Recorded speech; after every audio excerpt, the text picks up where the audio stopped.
Nos da mucho gusto estar nuevamente con ustedes en este programa de En torno a la política elecciones 2024. Como usted sabe, estamos transmitiendo los lunes, miércoles y viernes y a partir de marzo, cuando se inician formalmente las campañas en todo el país, las campañas políticas en todo el país, estaremos ya transmitiendo de lunes a viernes en este canal 78 de la plataforma de Easy México Travel Channel y desde luego en las redes sociales, tanto de En torno a la política.com como en torno al dinero.com.mx, en YouTube, en Facebook, en nuestra página de internet y por supuesto con mucho cariño a las personas que nos siguen, que inician con nosotros el día y lo terminan también con nosotros el día. Y hoy tenemos un programa que va a ser en extremo interesante, estoy seguro, y que le va a gustar a usted mucho. Así es que con mucho gusto le presento primero las damas, si me lo permiten, a Guillermina Gómora. Gracias, Guille, por estar con nosotros. Gracias a ti, Eduardo. Saluda a mis compañeros de la mesa, Sergio Zaragoza y Shu Tenorio. Y a nuestro auditorio, claro. Guillermina Gómora es periodista y columnista en el sector político. Bienvenida, Guille. Buenas noches. Gracias. Muchas gracias, Sergio Zaragoza, por estar aquí con nosotros. Apreciamos mucho que hayas tenido la bien aceptar nuestra invitación a pensarle y a reflexionar estos asuntos políticos. Un honor y un gusto, Eduardo, y compartir la mesa de debate con Guillermina y con Shu Tenorio es la verdad un placer, verdadero placer. Muchas gracias. Sergio Zaragoza es socio director de México Elige. Bienvenido En torno a la política, Sergio. Buenas noches. Gracias. Buenas noches. Gracias. Por supuesto, Shu Tenorio, muchas gracias, Shu. De veras valoramos mucho que nos obsequies y estos momentos tan importantes para la reflexión del colaborador, por supuesto, de En torno al dinero también. Gracias, Shu. Encantado, muy buenas noches a todas y todos. El maestro Shu Tenorio es analista político y comentarista de En torno al dinero.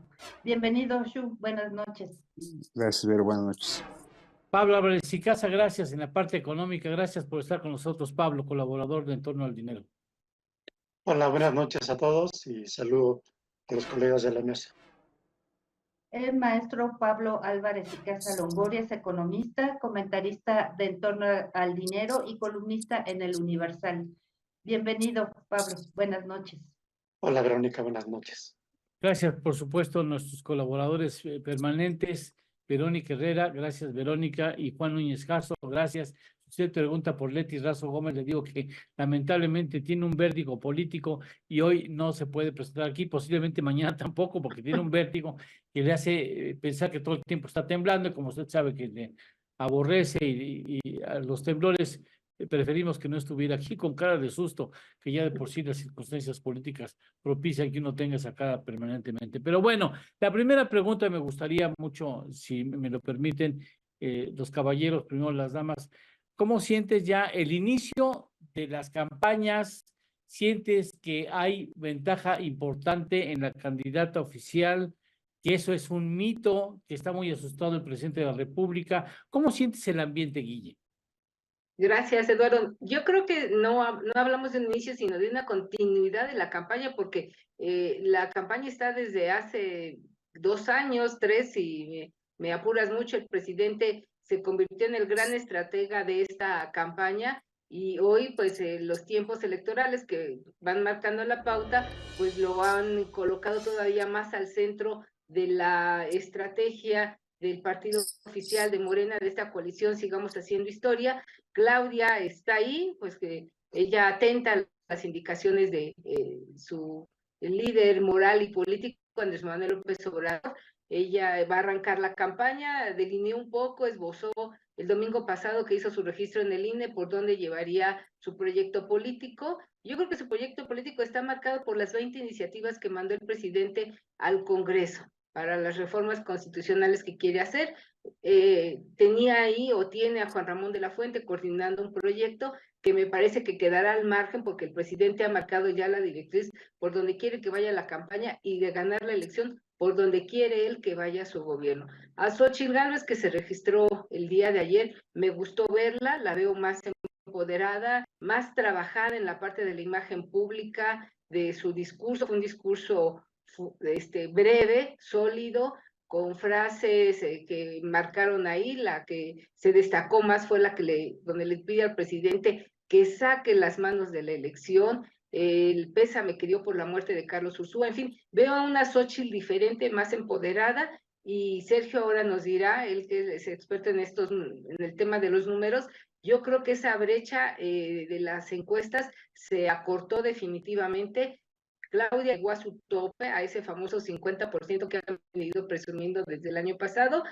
Hasta ahí llegó, yo creo que no le dará para más, y Xóchitl es la que viene avanzando ahí atrás. Jorge Álvarez Maínez, pues ya se desfondó, de por sí que nació desfondado él en su candidatura, y ahora con la renuncia de Patricia Medo, pues apenas se va a registrar el día de mañana en el INE, y ya tiene coordinadora, y la coordinadora renuncia porque no está de acuerdo con las decisiones que se vienen tomando en el partido, ahora que se anunció la postulación al Congreso de Sandra Cuevas, de Alejandra Barrales y de Roberto Palazuelos. Los tres políticos con una cola larga políticamente hablando, y eso no le gustó a Patricia Mercado, eso entre otras cosas, y dice ella, yo me deslindo, me desmarco y ahí te quedas. Entonces es una candidatura que nace desfondada, y a ver cómo le va a Álvarez Maínez en este proceso, donde yo creo que jugará, como lo hemos comentado aquí, el papel de alfil para restarle un poco de votos a esta campaña, que además también estará caracterizada, como hemos visto, por la polarización. Sergio, tu punto de vista.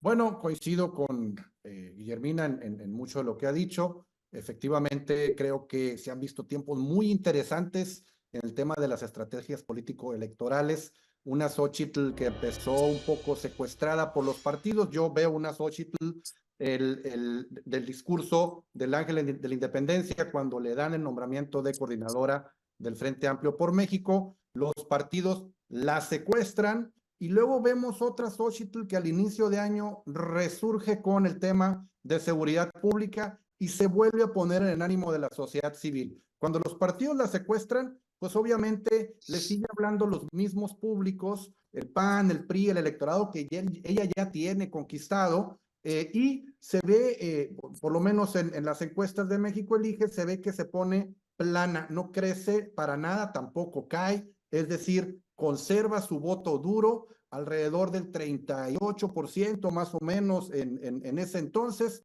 y luego vimos cómo, como bien decía Guillermina, el tema del tope de Claudia Sheinbaum, que andaba alrededor de los 53 puntos porcentuales, de nuevo en la encuesta de México Elige, y en otras encuestas, más que los 53, el spread o la ventaja muy parecida a la estrategia político-electoral del Estado de México, donde la gran mayoría de las encuestadoras daba una amplia ventaja a Delfina de hasta 25, 30 puntos, y al final del día resultó ser un solo dígito, es decir, se acercó mucho la elección.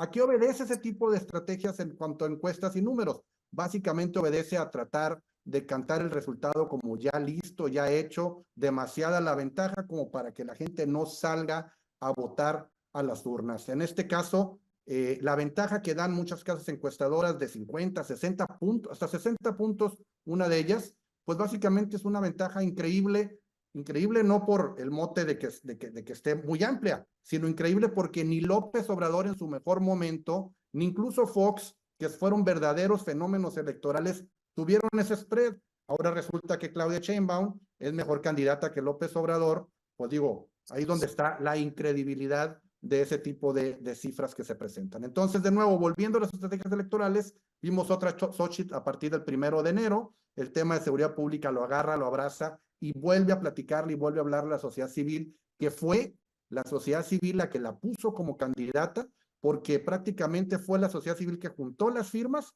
y que sobrepasó las mismas estructuras de los partidos políticos, tanto que puedo asegurarles que en algún momento el PRI, el PAN dijeron, vale más no llegar a la elección interna esta que estaban previendo de sociedad civil, porque nos van a rebasar por mucho y los partidos van a perder poder. En ese entonces la adoptan, la secuestran y bueno, en enero vuelve a soltar este tema. ¿Qué vimos en enero y febrero? Una Xóchitl Gálvez, como bien decía Guillermina, más desenvuelta, una Claudia Sheinbaum atrapada por el aparato de gobierno y por el discurso del presidente, que es un discurso que poco está pegando ya, hemos visto cómo la popularidad del presidente y la aprobación empieza a caer, y junto con eso empieza a arrastrar el voto tanto de Morena como para su candidata hacia abajo. El tema de Xóchitl Gálvez ganándole la agenda pública prácticamente todos los días, no solamente a la candidata de López Obrador, Claudia Sheinbaum, sino incluso la agenda propia del presidente, metiéndose todos los días en la mañanera con su propia agenda, la visita al Papa, que luego vino Claudia a copiar el tema.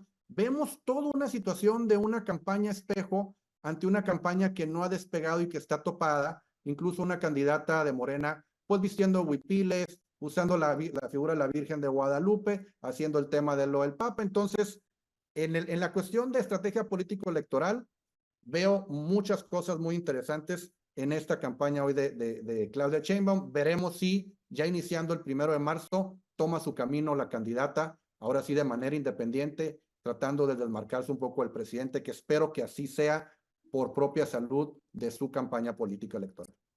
Shu, ¿cómo lo ves tú?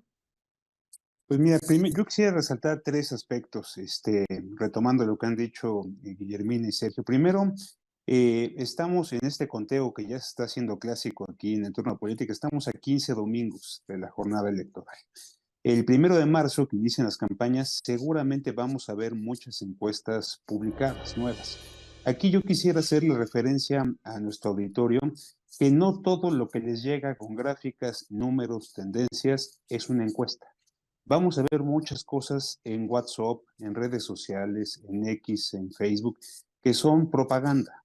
No todo lo que nos llega es encuesta y hay que estar muy al pendiente. Yo diría, como politólogo y de alguna manera una persona relacionada con estos instrumentos, hay que fijarse en la fecha del levantamiento, en la propia muestra o quiénes son seleccionados para las entrevistas, el tipo de entrevistas, si es vivienda, si es telefónica. Hoy estamos viendo algunas cosas verdaderamente preocupantes que se hacen pasar por encuestas, y de ahí que, como decía Sergio, hay publicaciones que son inverosímiles, ¿no? O sea, la verdad es que no se pueden ni creer los resultados que están dando, porque ni en los momentos de mayor vigor, como se decía, del presidente López Obrador, llegó a tener estas ventajas tan abrumadoras como las que hoy se pretenden pues fijar en la opinión pública. Entonces, primero, no todo lo que veamos es encuesta. Segundo, si revisamos hoy lo que está publicado, yo lo agruparía en tres categorías o tres grupos.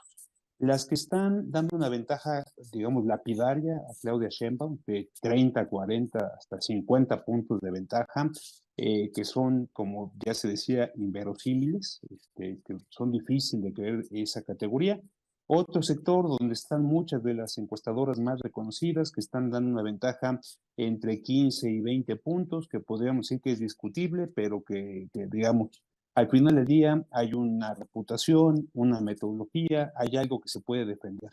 Y finalmente, un tercer grupo, entre los que está México Elige, de Sergio Zaragoza, que están dando una visión de una elección mucho más cerrada.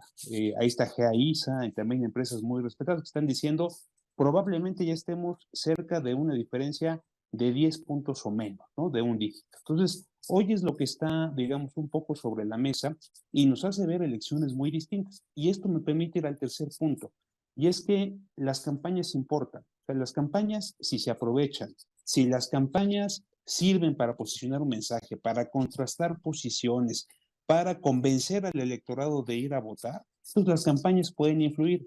Si hacía referencia a lo del Estado de México, la verdad es que el Estado de México, pues las campañas fueron bastante planas, y si bien se cerró un poco, la verdad es que tampoco hubo muchas sorpresas.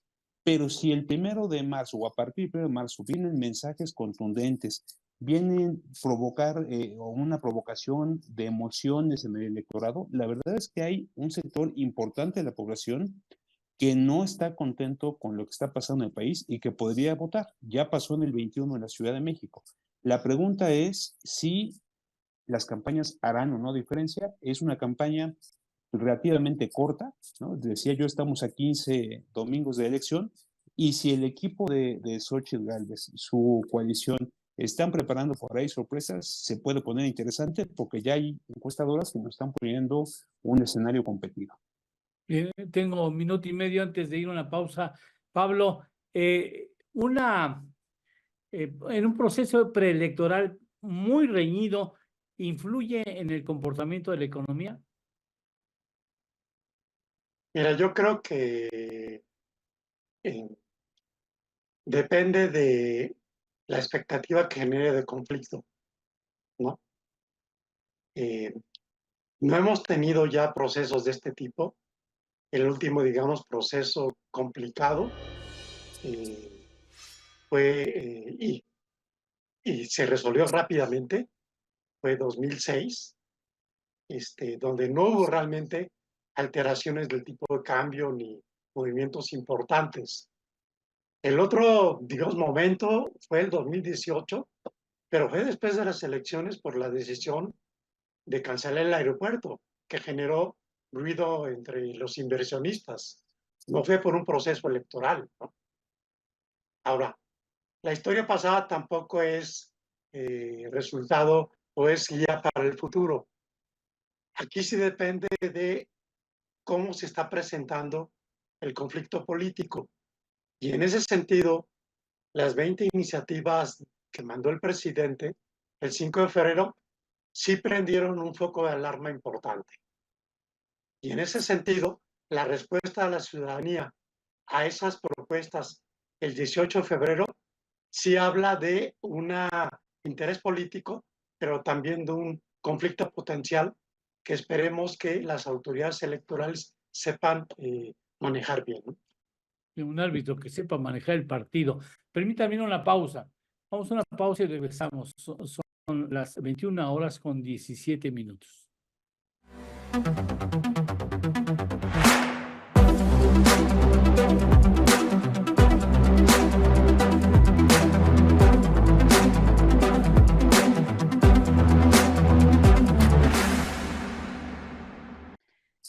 Edmundo nos dice, bueno, les pregunta. Tengo una pregunta para todos los panelistas. La táctica en estas elecciones para las dos candidatas es ganar a la juventud. Desde su punto de vista, ¿cuál sería la estrategia? Creo que la táctica, bueno, la táctica no es ganar a la juventud, es ganar a la clase media. O sea, la juventud normalmente no sale a votar. Su porcentaje de voto es muy bajo. De 18 a 24 años de edad es muy baja la participación política electoral. Sería genial sacarlos a votar. Hay una Ojalá. decisión por ello. De hecho, nosotros acabamos de hacer una encuesta Millennials y Centennials, estamos por sacarla, que se llama Voto Joven. Y bueno, van a salir muchas sorpresas en cuanto a la apatía de los jóvenes por salir a votar, y es muy complicado convencerlos.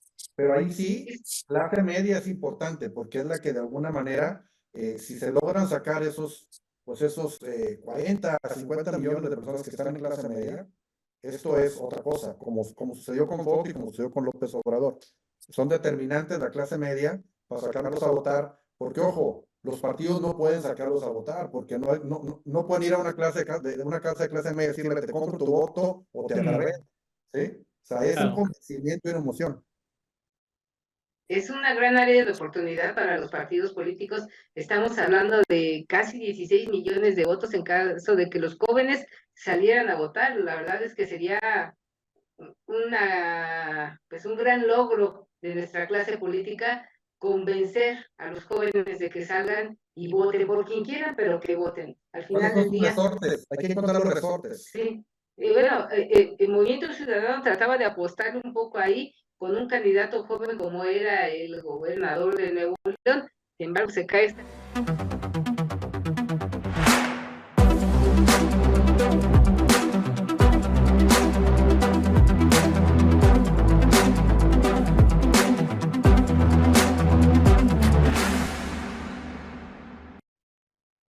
A ver, las candidatas, para concentrarnos en lo que me parece que es más relevante, las candidatas lanzan un discurso. ¿A quién le hablaron y cómo viste el sentido del discurso? ¿Te gustó, Sergio? ¿Cuál te gustó más? Definitivamente, híjole, para empezar, el discurso de Claudia se pierde con la marcha. O sea, en cuanto fue una mala estrategia electoral. Obviamente es una candidata que se ve forzada a hacer su presentación ante el INE el propio día de la marcha, tratando de ganar agenda, y pues no, una marcha tan tan multitudinaria, tan sin acarreados, con tan amplia convocatoria, con ese grito, la verdad, híjole, lapidario y tremendo, que incluso el presidente hoy lo mencionó, de narcopresidente, cómo se escuchó ese grito en la multitud, en el Zócalo. La verdad, eso le robó el discurso a Claudia. Entonces, de entrada, en ese sentido, el discurso de Xóchitl fue un discurso más potente, más visto, más replicado que el de Claudia Sheinbaum. El discurso, en cuestión de inicio o de recepción de su constancia ya como candidato a su parte del INE, pues definitivamente Xóchitl Gálvez se lo lleva. Y más que nada por una cuestión de temporalidad electoral. Guille. Sí, yo creo que desde el tiempo, el discurso de Claudia duró más de media hora. Fue un discurso que criticaba una marcha ciudadana, que cuestionaba la salida de la gente a las calles. Me parece que fue muy desafortunado la mención que hace Claudia descalificando una marcha ciudadana. También en ese discurso de su registro habla de estas campañas de bots, cuando Morena ha sido uno de los principales impulsores de esta guerra de bots, y hablando de que va a seguir con el tema con las iniciativas del presidente. O sea, no nos mostró el proyecto de Claudia. Ella habló de 3 cosas que no forman parte de su estrategia o de su proyecto político. Y el discurso de Xóchitl duró 15 minutos.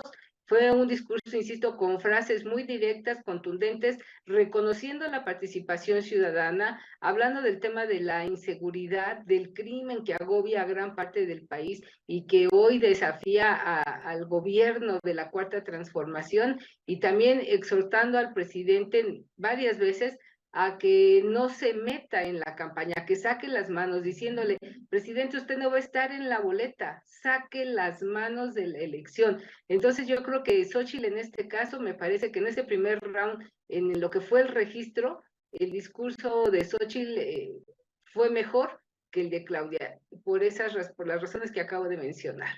¿Coincides tú?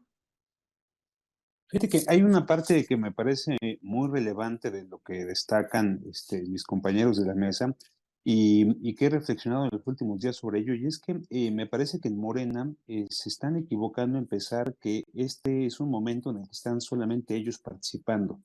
Llevan pues varios días tomando decisiones como si no existiera la competencia o queriendo pretender que no hay una candidatura enfrente de ellos.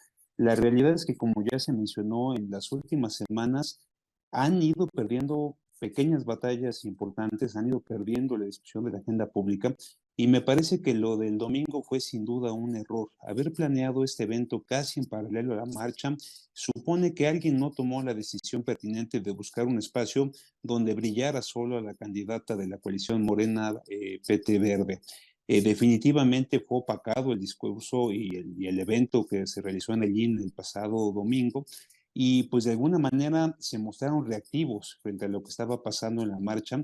Se perdió, como dice el mensaje, aunque hubo, como lo comentamos en torno al dinero, hubo matices importantes que hizo Claudia Sheinbaum, digamos, distanciándose un poco del presidente en temas de seguridad, en temas de medio ambiente, de cambio climático, de justicia, pero la realidad es que el mensaje pues pasó de alguna manera inadvertido, porque bueno, pues claramente la marcha lo opacó.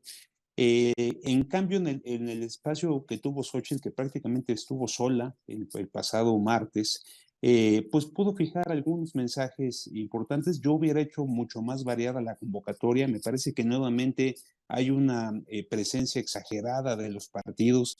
Las fotos que salen, pues salen los mismos de siempre acompañando a Xóchitl, le quitan brillo, no la permiten lucir del todo. Pero sin duda ha habido se nota que se está reestructurando la campaña o la pre-campaña de Xóchitl Gálvez de cara al inicio de las campañas del próximo 1 de marzo. Cito rápidamente. Yo tengo como segunda carrera la carrera de psicología, y en mi materia de psicología clínica me tocó hacer mucha práctica y ver a locos con camisa de fuerza es algo muy impactante. Y a veces me imagino que Sheinbaum está en una terrible camisa de fuerza, que no la deja moverse. ¿No será ese un riesgo que tengan que enfrentar Sergio, Claudia, y que sea finalmente un problema muy relevante al momento de la elección? Yo creo que por supuesto, y de nuevo, tratando de hacer incluso el análisis con Xochitl, yo creo que ambas están en un tema de camisa de fuerza. Por un lado, Xochitl Gálvez en el tema de los partidos políticos, como bien decían. O sea, de nuevo, yo veo una Xochitl en ese discurso del monumento al Ángel de Independencia, donde ella está flanqueada por una madre buscadora y un pepenador de Puebla, que ella es el principal mensaje, y dice, estoy con la gente, estoy con la sociedad civil, para luego ver una Xochitl donde solamente está flanqueada por presidentes de los partidos que en sí pues traen muy mala reputación, ¿no? Entonces veremos si en adelante hay un desmarque de eso, ya ella teniendo ahora sí la seguridad de la candidatura, ya siendo dueña de sus tiempos, siendo dueña de su campaña, veremos cómo, si es que se transforma la candidatura de Xochitl, se quita esa camisa de fuerza de los partidos y vuelve a ser la candidata de la sociedad civil. La misma situación con Claudia Sheinbaum, que ella sí tiene una camisa de fuerza por parte del presidente, tiene una camisa de fuerza por parte de los partidos políticos y, ojo, tiene una camisa de fuerza donde solamente le están permitiendo hablarle a la gente de Morena, ¿sí? Entonces, ahí es donde de alguna manera en ese discurso cree que el discurso de López Obrador le queda a ella, porque López Obrador siempre le habla a su base, pero la base de López Obrador es una base no tan amplia, estamos hablando de 15, 20 millones de votos muy seguros o votos duros, y salirse de ese esquema, al parecer, no se le da a Claudia Sheinbaum, ¿no? Entonces, de nuevo, yo creo que ambas tienen camisas de fuerza, a ambas se les dio el tema de que poco pudieron hacer incluso con su partido para denominar en plurinominales o candidaturas, o sea, prácticamente van solas. Entonces, esa también puede ser una gran oportunidad para quitarse sus camisas de fuerza para las dos candidatas y que salgan a hacer una campaña libre, ahora sí, para hablarles a todos. En una tómbola que David Copperfield envidiaría, le meten puro radical, puro duro, salió de la tómbola, qué raro, pero todos los duros están ahí en plurinominales de Morena, como para indicarle a Claudia que te sales del renglón, no te la vas a acabar, mijita. Guille. Sí, yo creo que sí. Y yo quiero dejarle ahí una tarea a Sergio Zaragoza porque tocó un punto que me pareció interesante y se me ocurre lo siguiente. Si esta base López Obradorista también está con Claudia, porque si bien López Obrador ganó con 30 millones de votos en el 2018, no quiere decir que esta, bueno, yo creo, por eso te dejo la tarea, Sergio, si esta base López Obradorista también va a seguir a Claudia. No creo que los seguidores de López Obrador se vuelvan ahora claudistas. Sería interesante tratar de medir si este auditorio, si estos fanáticos de López Obrador también están con Claudia. Me parece que es un primer punto. Por lo que tú comentas, Lalo, es estos duros que llegan en esta tómbola sui generis, donde pues casualmente o la suerte o Sí, monividente muy le afortunados. envidiaría que van al Congreso. Tienes ahí al vocero presidencial, a Jesús Ramírez Cuevas, tienes a Dan Augusto, está también Aleida Alavés, en fin, Elena El hermano del Poniatowska, presidente.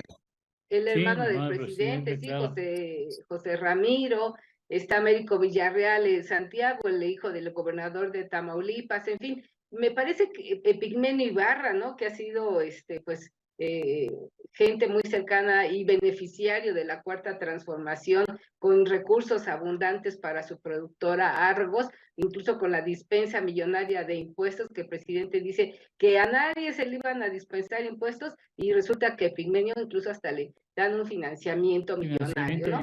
Sí. En fin, y yo creo que sí es un mensaje para Claudia definitivamente, como fue el mensaje en la Ciudad de México cuando no le permitieron los duros de Morena, encabezados por Jesús Ramírez Cuevas, que llegara a su candidato Omar García Harfuch como el candidato, el aspirante de Morena al gobierno de la Ciudad de México, y le impusieron a Clara Brugada, a Claudia Sheinbaum. Entonces yo creo que sí es un segundo mensaje para Claudia, es esta camisa de fuerza que tú hacías mención, Eduardo, y ahí está el presidente, insisto, como el capitán, como el estratega de esta campaña. Chu. Mira, la verdad es que yo estoy más confundido con la tómbola de Morena que el pobre notario que tenían hoy dando fe del concurso, Ah, que pobre, verdaderamente, te va a llover al este, notario, ¿eh? sí, pues yo estoy más confundido que él, porque si uno lee literalmente lo que dijo Mario Delgado antes de empezar el sorteo o la tómbola, dice que iban a seleccionar hombres y mujeres, que los van a intercalar, y después dice que hay una lista de militantes y una lista de consejeros. Entonces, si uno pues sigue digamos, al pie de la letra lo que dijo Mario Delgado, la realidad es que aunque sale en la cuarta circunscripción, por ejemplo, Jesús Ramírez en el lugar 10, si primero intercalas hombres y mujeres, pues ya lo llevas al lugar 20, que ahí ya no tendría ninguna posibilidad de entrar como diputado. Y si aparte intercalas consejeros y militantes, pues resulta que está todavía mucho más atrás de la fila. Pero luego dicen que hay unas plurinominales reservadas por el Consejo Nacional, pues que no dijeron hoy cuáles son, de manera que por eso decía al principio que estoy más confundido que el notario, porque si uno aplica lo que se dijo, pues la verdad es que no queda claro en qué lugar van a quedar estas figuras relevantes. Lo mismo pasa con Rafael Barajas de Fisgón, que también sale en el número 10 de los que son, en el número 8, perdón, de los que van al Senado, pero si haces la mezcla de hombres y mujeres, pues se va al lugar 16, tampoco tendría ninguna posibilidad de entrar. Mañana es la fecha límite para el registro de candidatas y candidatos al Congreso de la Unión ante el INE. Yo creo que hay que esperar, porque no vaya a ser que, pues que ahorita que están recibiendo los papeles y armando expedientes, quien estaba en el número 20, pues ya pasó al 2 y cosas de esas, y se dé una lista o una situación como la que mencionabas, que se están metiendo por la puerta atrás a candidatos con una intencionalidad distinta que el azar que se quería reflejar en la tómbola. Bien, Y hacemos una pausa. está Marcelo Ebrard, ¿eh? Marcelo Ebrard que sigue deshojando la margarita y que mañana podríamos ver que no formó parte de esta tómbola, pero que va a ir. Monreal, fueron candidatos por la interna de Morena. Sí, que están reservadas, hiciste un paquete de candidaturas y pues hay que ver mañana que aunque la tómbola no fue tan la parte tómbola. final, exactamente. No fue tan tómbola. No. Permítanme ir a una pausa para que inicie el siguiente bloque, Pablo Álvarez y Casa, para no dejarte siempre al último, Pablo, ¿no? Claro que sí. En esta tómbola inicias en el siguiente bloque. Regresamos.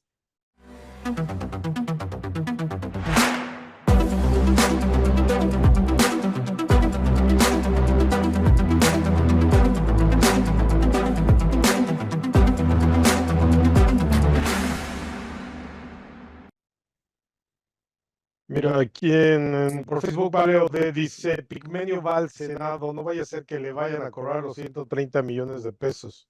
Habrá que ver a los morenos que decían que no eran iguales y que pensaban que ya les tocaba si no se ponen de malas. Tiene por acá Francisco Castillo, gracias por compartir, saludos desde Houston. Leonardo Llamas Jiménez, buenas noches a todos, puestos y dispuestos para el entorno a la política. También tenemos Rita Cobian, saludos, bien desde buenas desde León, Guanajuato. Esos son los comentarios que tengo hasta el momento. Pero Por acá en WhatsApp preguntan, bueno, seguimos con el comentario y pregunta de Edmundo Mier. Coinciden que es muy importante ganar el voto de la clase media, pero dentro de esa clase media hay muchos jóvenes. ¿Cuál sería la estrategia para ganar el voto de ese sector? Si ustedes fueran asesores de alguna de las candidatas, ¿qué recomendarían? Sergio, ¿qué recomendarías? Perdón, no escuché la pregunta, ¿me la puedo ¿Y cómo le haces para jalarte a los jóvenes? De nuevo, yo creo que hay que encontrar los resortes de los jóvenes para ver cómo le llegamos a esas emociones para salir. Yo creo muy importante, pues, venderles el futuro, ¿no? O sea, los jóvenes de 18 a 24, en 6 años van a definir en qué casa viven, con quién se casan, si tienen automóvil, si tienen acceso al crédito, cosas que ahorita, pues básicamente el millennial y centennial ni sueña que lo va a tener, porque no. Hay un tema de empleo incluso muy complicado, de educación, de becas. Entonces, hay ciertas cosas ahí que sí deberían de saber cómo comunicarse incluso.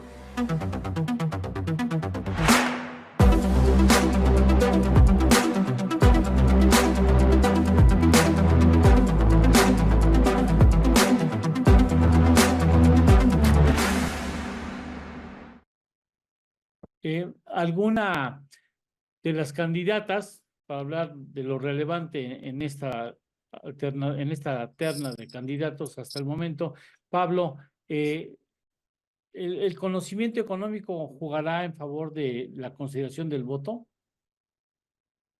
Mira, yo creo que, como lo dije en el programa del viernes, el tema económico no es tan importante como otros temas, como tema de inseguridad, como la crisis hídrica. Creo que el tema económico solamente se vuelve un tema relevante cuando hay situaciones muy complicadas. En realidad estamos con una economía que está funcionando bastante bien. México ha sido beneficiado de la guerra comercial entre China y Estados Unidos.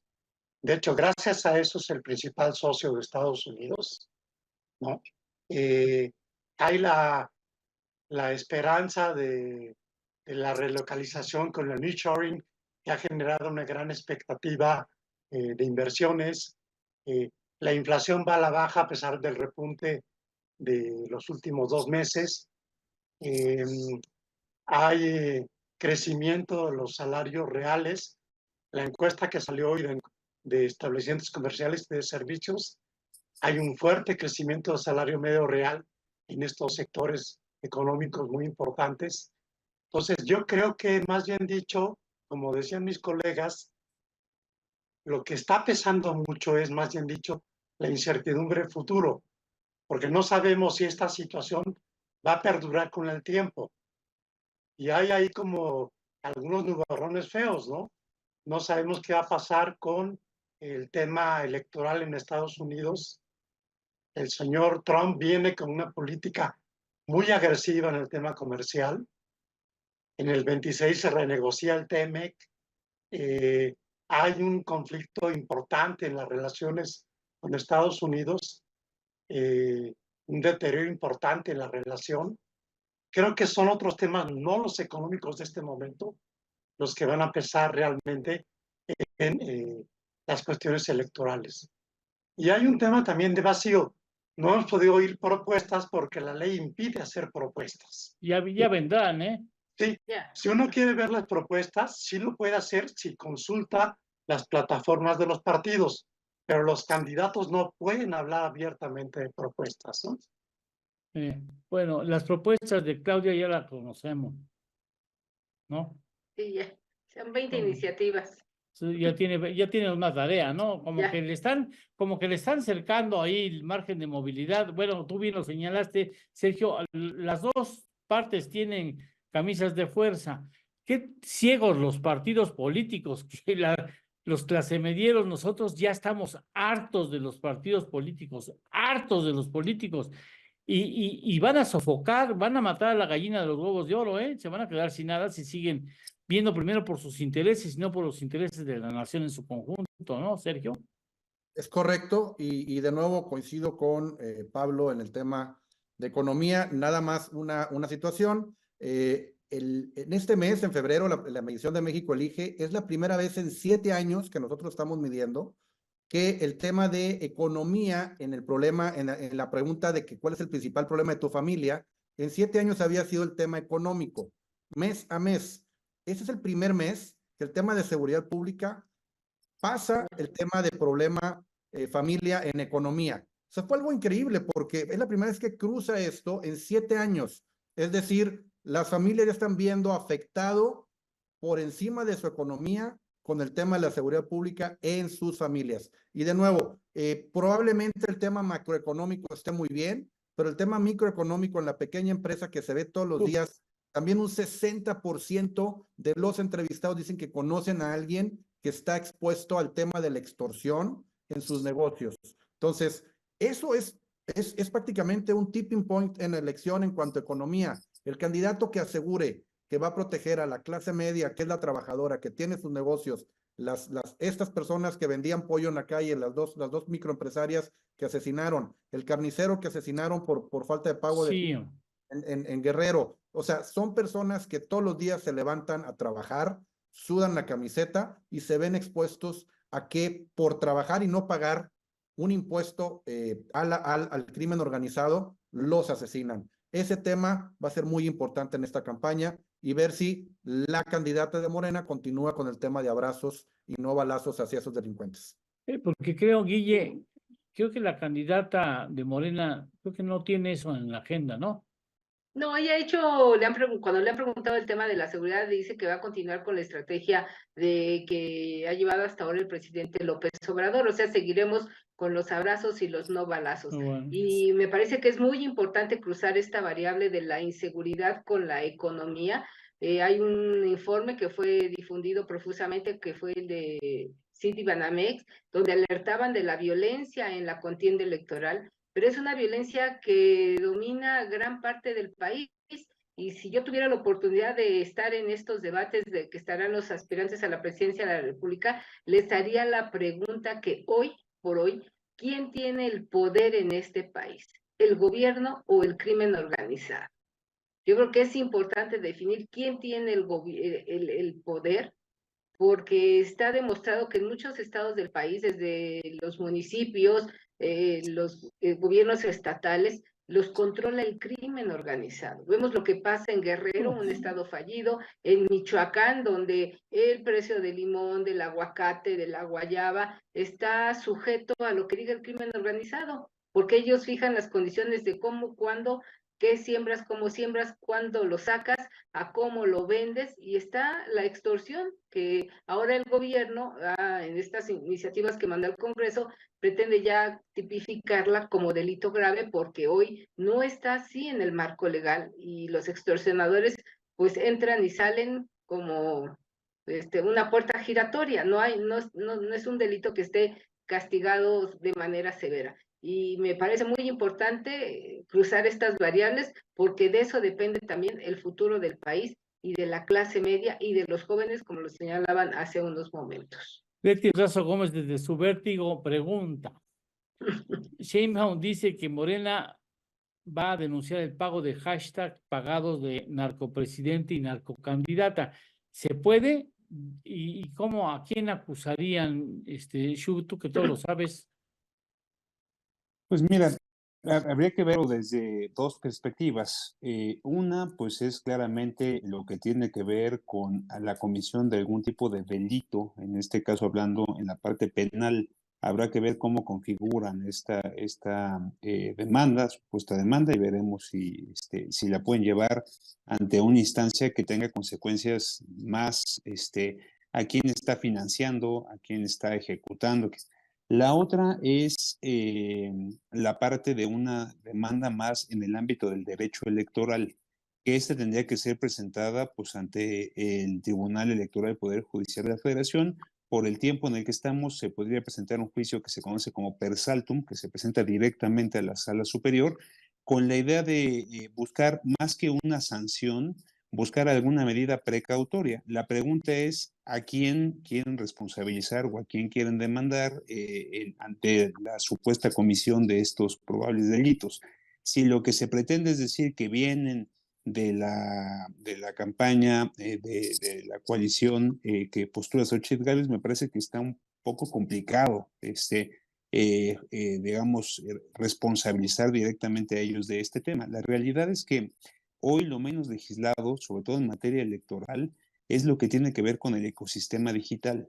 Yo por eso he insistido, no solamente en este programa, sino en anteriores, que hay que ver qué impacto van a tener las fake news, justamente estas estrategias digamos, que están diseñadas para hacer una estrategia en el ecosistema digital, lo que tiene que ver con esta propaganda o supuestas encuestas queriendo difundir tendencias o una realidad que no es la que realmente estamos viviendo en el ambiente político electoral. De manera que me parece complicado que quieran dedicarse a esto o que quieran que esto avance. Claro. La realidad es que creo que hay temas y áreas de oportunidad mucho más interesantes, pero insisto, creo que están de alguna manera perdiendo tiempo en temas poco relevantes y deberían orientarse ya digamos, a contrastar posiciones y a tomar en serio la candidatura de Xochitl Gálvez.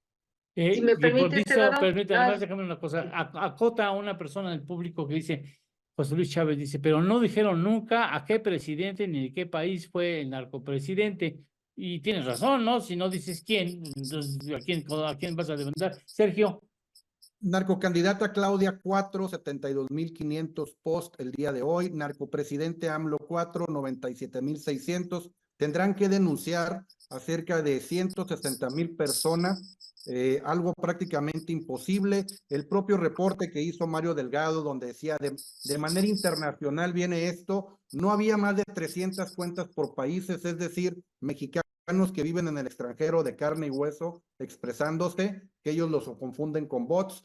Imposible ante la nueva adquisición de esta plataforma por parte de Elon Musk el año pasado, donde prácticamente cierra toda posibilidad de censura a hashtag y a todo, que sí tenía el Twitter viejo hacia las causas progresistas, hoy está totalmente abierto, incluso cualquier tuitero puede denunciar los fake news poniendo abajo los community notes, donde aclara una noticia que sea falsa e inmediatamente aparece esta nota donde te dice esta noticia no es correcta o tiene este sentido distinto. Entonces, veo muy complicado, incluso de manera electoral, el tema salvo cuestiones de violencia política de género o cosas muy específicas que sí pueden irse tweet por tweet.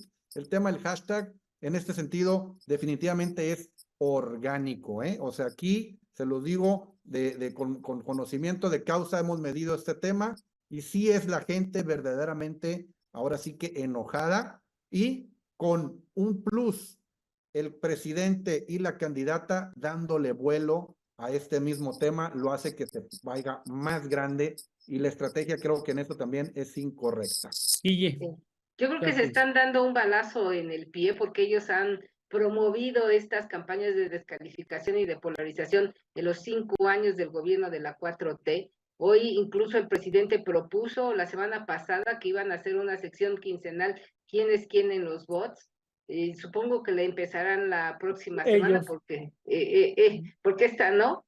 Y el presidente, como bien dice Sergio y también Claudia Sheinbaum, han contribuido a que este hashtag de narcocandidato y narcocandidata siga vigente en las redes sociales porque el presidente le ha dado mucho juego en las conferencias mañaneras. El día siguiente de la manifestación del domingo del 18 de febrero, el presidente se dio por aludido en la mañanera al grito de la manifestación ciudadana de narcocandidatos. Se veía enojado, se manifestó en contra, los acusó de oligarcas, de discriminadores, en fin, pero se ve que le dolió el grito ciudadano de narcopresidente y narcocandidata. Permítanme una pausa, regresamos con Gustavo Armenta y su comentario sobre la inseguridad de la incidencia en turismo.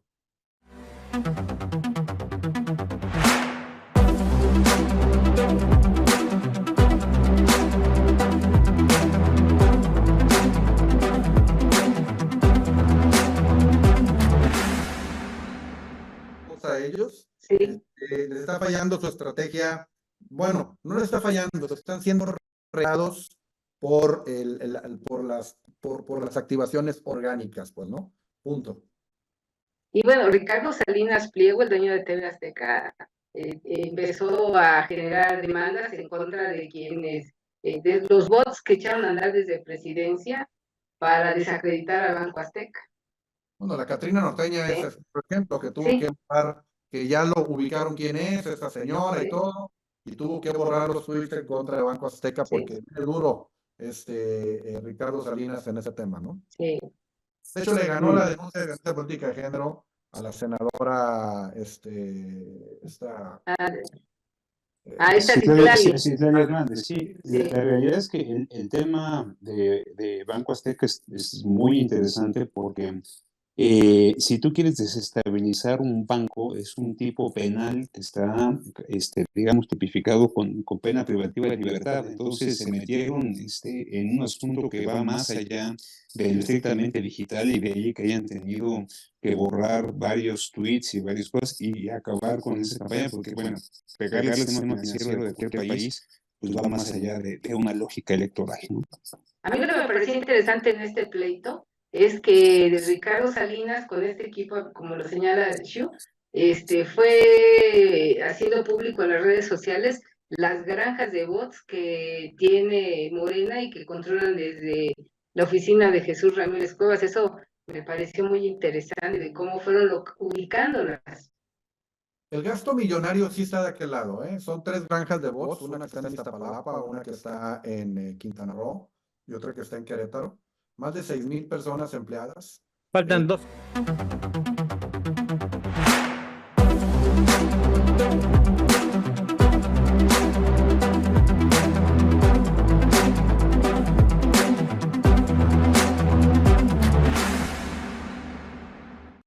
Vamos con conclusiones de su parte. Ya tenemos escasamente 6 minutos. Vamos contigo, Guille. Me parece que estamos en un área de oportunidad como ciudadanos y como sistema político rumbo al 1 de marzo que arrancan oficialmente las campañas, y yo seguiría con mi exhorto a que la gente salga en conciencia a votar el próximo 2 de junio y no echemos en saco roto estas manifestaciones ciudadanas que se han visto en el país, en el extranjero. Ejerzamos nuestro derecho al voto para después no quejarnos de lo que pues llegan a los puestos de poder, de quienes llegan a los puestos de poder. Sergio, perdón. Bueno, la elección definitivamente se está cerrando y se va a cerrar. Entonces, esto conlleva a una participación político-electoral, como bien decía Guillermina, que salga la gente a votar. Es importante esto porque ahí se va a demostrar con el poder del voto quién será la próxima presidente de este país. Y el tema, de nuevo, incluso en una elección cerrada, las amenazas externas de posibles, por ejemplo, injerencias del crimen organizado en una elección, se hacen menores también. Porque el crimen organizado, al ver una elección cerrada, más allá de decantarse por un candidato o por otro, va a tratar de sacar las manos de la elección. Entonces es muy importante que esta situación, de alguna manera, se conserve así para que sea una elección libre para todos los mexicanos. Pablo. Bueno, viene una época de campañas. Lo que esperaría la ciudadanía es escuchar las propuestas. Esperemos que el debate sea de ideas y no de descalificaciones, porque yo creo que hay un ambiente que no ayuda a construir democracia y ciudadanía. Creemos que los candidatos, tanto de presidencia como al Congreso, discutan y razonen y no descalifican, al contrario. Chu. Pues primero que nada, decir que me siento muy distinguido de coincidir nuevamente con Pablo, con Guille y ahora con Sergio Zaragoza en esta rica charla. Decir que, bueno, de este viernes en 8 estarán iniciando las campañas. Insisto en que las campañas importan. Esperemos que ambos equipos estén preparando arduamente para, sobre todo, motivar a sus bases electorales. Hoy creo que hay un conjunto de ciudadanos que puede, como decía Sergio, representar una elección cerrada, sobre todo si la motivan y la convencen de salir a votar. Me parece que el presidente está haciendo su tarea en, de alguna manera, convencernos de que esto está decidido, que la 4T puede continuar. De ahí que insista en que las campañas pueden marcar la diferencia y lo veremos ya en unos cuantos días. Y pues, recordar a la ciudadanía que la participación electoral es la que puede marcar la diferencia este próximo 2 de junio. Es muy importante y destaco las respuestas y las consideraciones de los invitados en esta noche. Yo creo que es importante tanto la reflexión y la opinión bien documentada de lo que sucede, de lo que estamos viendo y de lo que puede llegar a suceder en este proceso de elección, como el hecho de que seamos responsables en los medios de comunicación para orientar con veracidad, pero sobre todo con fundamentos y no con descalificaciones. Yo creo que es muy importante este ejercicio en que nosotros le invitamos a usted a reflexionar con seriedad y responsabilidad, pensando que en el voto está en juego el futuro de este país. Agradezco de manera muy especial la gentileza y el tiempo que nos han concedido nuestros invitados y colaboradores. Guillermina Gómez, muchísimas gracias, mi estimada, mi muy querida Guille, gracias. Pablo Álvarez y Casa Longoria, muchas gracias, Pablo.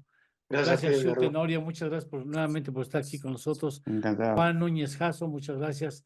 Gracias a Carlos. Verónica Herrera, a Leti Razo, que aún en el vértigo estuvo pendiente del programa. Sergio, muchísimas gracias, Sergio Zaragoza. Esperemos que no sea la última. Esta siempre será tu casa. Estará abierto para la reflexión, porque nos nutre y nos ayudas a entender la realidad que estamos viviendo. Eres muy amable. Mucho gusto, Eduardo. Gracias por la invitación. Muchas gracias. Y a usted, recuerde que en pocas horas más tenemos En torno al dinero, al punto de las 6 de la madrugada. Estaremos con usted. Y el próximo viernes tenemos también el que será prácticamente el último viernes de febrero, porque ya a partir de marzo empezaremos diariamente de lunes a viernes en este programa, ayudándolo a entender. Llevaremos el registro de las propuestas, por más absurdas que sean, las llevaremos bien documentadas en beneficio de nuestra decisión. Gracias. Pase buena noche. Hasta mañana. Y gracias, Ernesto Méndez, en la dirección de este programa.